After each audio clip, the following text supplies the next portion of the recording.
Assalamu alaikum, peace be upon you. This is another episode of JAMS Football Power Rankings and more playoffs edition. Well, it's the first week of playoffs. 4 teams, well, they were officially knocked out 2-3 weeks ago. Something like that, yeah. So, the last week was just basically... Yeah, we've had a vivid picture of who's going to be in the playoffs for a couple of weeks now. It's pretty much just been down to seeding and stuff. Kind of came down to the wire. Union versus Swag in terms of who's going to get the number one. I think it came down to playoff point differential as to who got the 1 seed, which is very big because if you got the 1 seed versus the 2 or 3, like most people in the league think, and I think you'd agree with this, you know, 1 versus 1, 2, and 3, and after that there's a pretty big jump off for 4, right? Yeah. So if you're 1, you don't have to play 2 or 3 until the championship, theoretically. No, but if you're 2 or 3, well, in your second round, you're probably going to be playing the other one. So, assuming everyone wins out. Yeah, of course. That's why it's all theoretically. But anyway, so let's go right into our rankings for this week. It's the last time that we'll be ranking teams that did not make the playoffs, which both of our teams. By the way, I'm from the Titans. If you're a first-time viewer, my name's Kyle. I'm Haarris from VS. And yeah, neither of us are in the playoffs, unfortunately. So let's get right into the rankings. Not much has changed since last week. There's only been 1 flip flop, and it's just from 4 and 5 swap spots because they played head up this week, and they're also playing head up again in the playoffs for week 1, which is very interesting. So we got Union at 1, Swag at 2, and Hurricanes at 3. No change from last week. Those are the big 3. Everyone wants to talk about Miami's big 3. Well, those are the big 3 of JAMS. Miami's big 3 ended this past summer. It did. So, either way, those are top tier teams. You could pick them as favorites almost every week, unless they're playing against each other. Yeah. And it's been very difficult to predict what's going to happen when they do play each other. Swag comes with a very impressive win against Union. Union goes and beats Hurricanes. You know, it's and then Hurricanes beat Swag. Yeah, it's. No, it was the other way around. Was it? No, it was the other way around. Hurricanes beat Union, Swag beat Hurricanes. Yeah. Yeah. So, but you best believe that it is certainly a possibility that the Hurricanes, if they play Swag, and it looks like they will play them again in the playoffs, that they could beat them. Anything can happen, and Hurricanes have shown that they've gotten to the championship every year since their inception, and they let us know that on the forums this past week. Anyway, so then after the big 3, we got, which is still 4 and 5, very solid. Very, very solid. And I think that they showed that because actually the team that we have at 5 this week, they beat the Hurricanes. Well, wait, actually, you know what? Hurricanes has 2 losses. Now I'm just thinking about this. They lost to Union, they lost to Dime City. So did they lose to Swag? They might have beaten Swag. No, Hurricanes. I'm so confused. We're going to have to check that out. We'll check that out. We don't want to make any mistakes. It's hard to remember everything on any given week, but I know Hurricanes only has 2 losses, and I'm positive that they lost to those 2 teams. Okay. So we have Knights at 4, coming off of a huge win against Dime City. 14-6 was the final score. 14-6 is the final score, and I was at this game for the entire game, not watching it very, very closely, but pretty closely. And this game, the Knights started off with 7 guys. And this is a team, they play most of their games in Torpy, Bridgewater, which is probably going to be a good thing for the playoffs because I've heard that all the playoff games will be played in Torpy. But this is a team that they come in numbers. They're one of the, they have very good attendance in comparison to a lot of other teams in the league. But that was not the case this past Sunday. And I was speaking to their captain. He was upset. He said the biggest game of the season so far, and we can't even field the full team. Started off the game with seven guys, and it was at least a couple drives played before they had a full roster of at least 10 guys. But they managed to win the game. I mean, part of it is because it was also Thanksgiving weekend, so some people going out of state, some people just doing whatever. I didn't expect attendance to be huge. I know on VS, not many people showed up. We just barely had 10, and I was one of them. So it is impressive that they still won. They won by a touchdown. I don't know what happened with Dime City. Were all their players there? Dime City had, they always are coming huge numbers, and they pretty much had a full squad. I can't remember any good players missing from that team. They looked like they had big numbers yet again. All right. So Well, obviously, the news for the Knights last week was there was a quarterback change.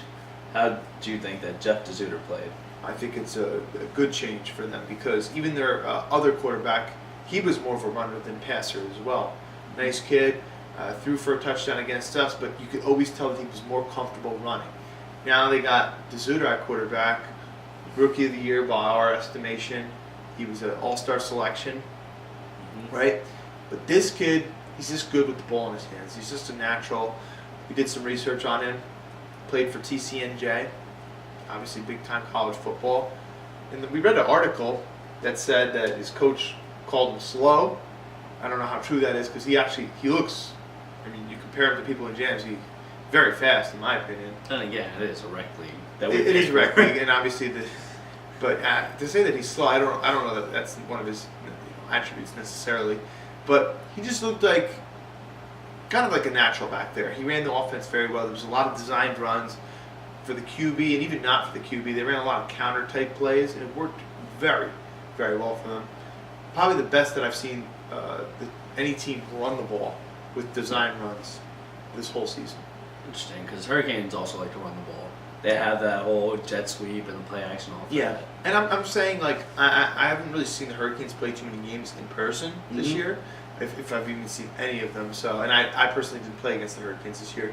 So, yeah, they're a good team at doing that, but I was very impressed by what I saw from the Knights. And just going back, a side note, the Hurricanes did beat Swag 12-0. So, yeah, so basically all the big three, they all can say that they beat one of the other big three teams. So it could go either way. It's going to be very interesting to see what happens in the playoffs. And hopefully, for at least from a fan's and viewing perspective, you hope to see those teams, they actually get to play each other. All right, let's move on to number 6. Yeah. There we have Code Red. I believe last year we had Gladiators above them. But this week they blew out the Gamebreakers 28-6. I think we had it 6-7 last week too. Code Red Gladiators, pretty sure. But yeah, I mean the blowout versus the Gamebreakers, and I don't know what Gamebreakers' attendance issue was, but hey, nonetheless, a win is a win. They beat Gamebreakers worse than Swag beat Gamebreakers.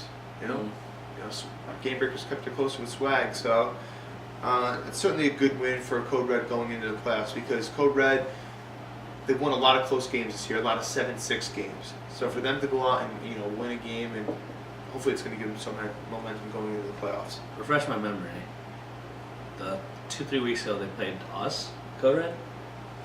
So they going into a nice little winning streak, going into the playoffs. That can help them out. Yeah, certainly. All right. So number 7, we have the Gladiators, Who are just coming off a loss to the defending champs, the Hurricanes. and they're set up to play Swag. Yeah. So. Excuse me. Gladiators they're not playing Swag. Or I think Swag's playing. I'm almost positive Swag's playing Boonton. Oh, we'll get to them when it comes to playoff picture. Yeah. The Gladiators, not positive who they're playing. I think it's Union. Almost positive it's Union, which will certainly be a tough matchup because Union has shown they're 3-time champions. Lost a game last year where they were missing their quarterback in the playoffs. Only game they lost, undefeated in the regular season. But yeah, Gladiators. I'm not sure if Chris Souza played, but I think we stressed this a little bit last week. Very, very good player. And if he did play last week, then that's 3 games. That makes him eligible for the playoffs. You wonder if they'll go with him at quarterback. You saw him warming up. He played a little quarterback against us in Week 9. You wonder if they're going to try to get some teams by surprise. There's not much film on him playing quarterback. Maybe they'll try to make something happen. I saw Tahir Abulail, all-star tight end. I saw him post on the JAMS Facebook group, said time for some upsets to happen. So he knows that most people are going to be picking against the Gladiators. He thinks that they can win. All right. Number 8, Boonton Bounty Hunters. Boonton, they are the final seed in the playoffs. They are playing the 1 seed Swag. I had a conversation with players from both ends. Saw D'Lo and the captain for Swag, Brian, at the game last week. They were not playing. This is Sunday. They played on Saturday. Brian, who, by the way? He's the center Okay. for Swag, and their captain. And and both of them were saying that Boonton, dangerous team, they can make things happen in the playoffs. They were saying that Brandon from Boonton, he could just wreck games. He was the All-Star game MVP, had an interception and a touchdown, key moments. And what many people might not know is, and I actually had a conversation with Brandon this past week, he's played a lot of the season hurt. We beat Boonton, said he was hurt that entire game. I'm not sure if it was an ankle injury or whatever, but he didn't look, now that I think about it, he did not look himself. I remember when we caught an interception and returned it the entire field for a touchdown. I don't remember him chasing, trying to chase the guy down, and that seems a little uncharacteristic. So hopefully maybe he's right now, maybe he's healthy now, and maybe something can happen. You know what? I will say this though. He certainly, they played Union, very tough opponent. He did not play well, and I think he would admit it. He did not play well this past week. He had a couple drop balls, which is uncharacteristic for him. And I know he wants to, change that this week. So, well, time for these teams to see their final rankings. Yep. Of this season. Number 9, the Spartans. Spartans. Better team than what their record says. They were 3-7. I don't care. They're better than 3-7. You would admit that too. They beat you guys in 28-6. They caught fire a little too late. Yeah, caught fire a little too late. Made the QB change maybe a little too late. But yeah, one of the more physical teams in the league. Very solid offensive and defensive lines. They do have skilled position players. Coltonati almost returned 2 kicks for touchdowns against us. Did he return one against you guys? Possibly. I think so. I know he had a long touchdown. Yeah. He's electric in the open field. Great tackler. I think 5'5" of him. Yeah, if he's even that, right? He plays with his heart. I mean, he plays his heart out for sure. 2-time All-Star as well. And maybe even more than that. At least the past 2 seasons for sure. Mm-hmm. For sure. I think he's been on my team the past 2 seasons. Yeah, he has been. But this team, I can see it right now. I definitely think that next year they're going to be back in the playoffs. They're going to be competing for a championship again. And you're going to see more of the team that you saw the previous 2 seasons rather than the team you saw this season, next season. Mm-hmm. That's what I think. Inshallah, which means God willing. Number 10, we have the Victoria's Secret. Your Victoria's Secret, who is 1 spot over my team. You guys beat us 6-2 in a really stinker game. No offensive touchdowns for either team. Yeah, I decided to give you guys a few points. I felt bad for you. Yeah. Haarris guy, he made a snap that went for a safety in that game. Yeah. But yeah, I mean, you guys. One thing, you guys are very consistent. Consistent in the fact that you guys put up 6 points every week. Not only that, consistent in the fact that we have 7 straight losses. And I think you put up 6 points in every single one of those losses. So, yeah, we are consistent in that sense. Yeah. Number 11 is you guys, the Titans. Not enough offense. What else can be said? We did score a touchdown this week. I think we've been probably shut out 5, maybe about half of our games this season, which is certainly not good. But we did score a touchdown and a 2-point conversion this week, so that's something to be optimistic. But the defense did not bring it this week. And obviously you need more out of the offense than that. So it was certainly a disappointing season.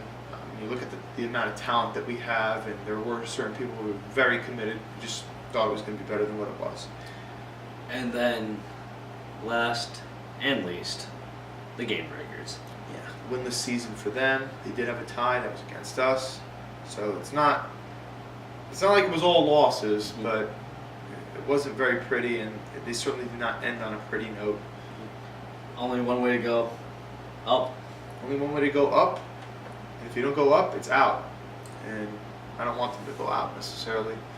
But that's what we've seen, teams that, have not done so well, they don't bring it back for the following season. So it's a little challenge for you, the Gamebreakers. We like you, and we want you to stay in the league. Bring some more talent, get some more guys committed, fix it, and hopefully you'll be better next year, inshallah, God willing. All right, so let's go to the playoff matchups for this week. All right. We're going to do our pick 'em. So far we don't have the exact timings down, but we do have the current matchups.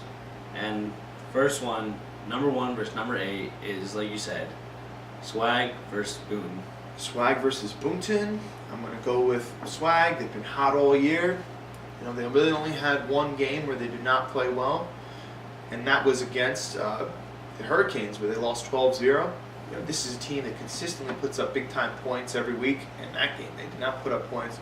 But against Boonton, you know, I know Boonton has a little bit better defense than the statistics would show you, but their defense is not that good. It's really not. All right. How about to spice it up a bit? We include our score predictions. That's fine. So why don't you go with yours first? All right. So I have Swag winning it, and I'm gonna say 12-20. 12-20. Wow. But it won't be as close as the scoreboard says. Boonton, as much as I like Shake as a quarterback, they really haven't put up huge offensive numbers really since he's been there. Last week they got shut out. They've been putting up 6 a lot of weeks, and actually the defense has really, you know, brought it in those past couple weeks. So I don't see them scoring more than 6 or 7 here. So I'm going to go with 22-6. 22-6 Swag. All right. So next game is number 2 versus number 7, the Union versus the Gladiators. Union versus Gladiators. I'm going with the shutout here. Prove me wrong, Gladiator, but I'm going with the shutout here. I'm going 22-0 Union. I'll say 19-0 Union. Okay. All right. Number 3 versus number 6, Hurricanes versus Code Red. Hurricanes Code Red. Bit of an interesting matchup, but I feel that there's just too much talent on the Hurricanes for Code Red to handle. And this is all Hurricanes playoff time. They're one of those teams that I think they turn it up once playoffs comes around.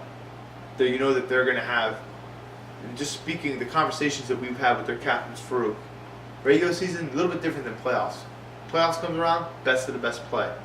You know, if you're one of those players that you get limited playing time in the regular season, well, you can expect to even have less playing time come playoffs if you're on the Hurricanes. That's at least what I gather from them.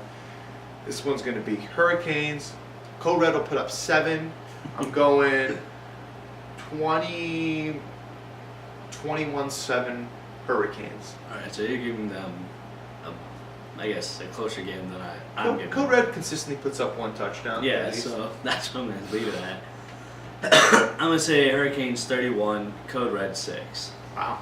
So you're going even more of a blowout. It's more because their offensive line is so shaky. Yeah, and it's gotten worse. I mean, obviously they've lost one of their better linemen, Tamer, to injury, and inshallah, God willing, we hope that he recovers quickly. And they still have attendance issues. So yeah, they do.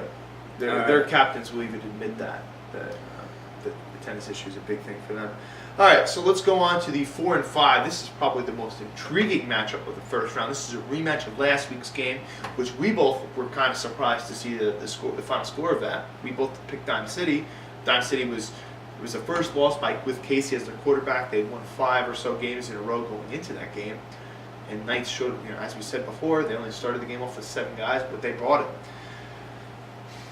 And you know what I said, I spoke to some players on both teams after the game last week, and Casey said, "It's okay, we got them next week. We'll see what happens then." And I said to some of the Knights players, I said, "You know what?" I said, "You best believe that they know what you guys did this week, and they're going to make their adjustments." And they said, "Yeah." And one of the players said, "There's still a lot that they haven't seen." He said something like that. So this is going to. I think this could just be all talk. It could be all talk, but I'm just saying it's an interesting matchup to say the least. All right, so who do you have in the rubber match? Oh, why don't you go for this one first? All right, so the past week it was 14-6 Knights. Yeah. I'll go 14-8 Dime City. Yeah, I feel like the Zuder is the better option for them at quarterback, but I feel like they had no tape to watch on him. They had no recollection of what he was going to do. I feel like those same plays that they ran, it's not going to be as effective this week. They're gonna have an idea of what they want to run. And I feel like Dime City has just been the more solid team offensively the entire season. I think it's going to be low scoring again, and I like the score that you picked. I'm going to go with 12-6 Dime City.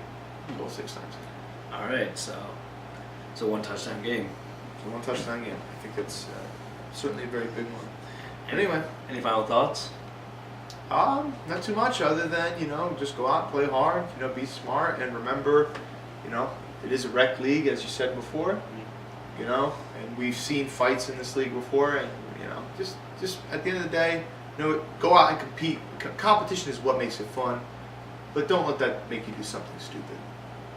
Well, I only have one final closing thought, and it's in last week we posted up our Thanksgiving edition, and a lot of players on the Hurricane just didn't like our awards.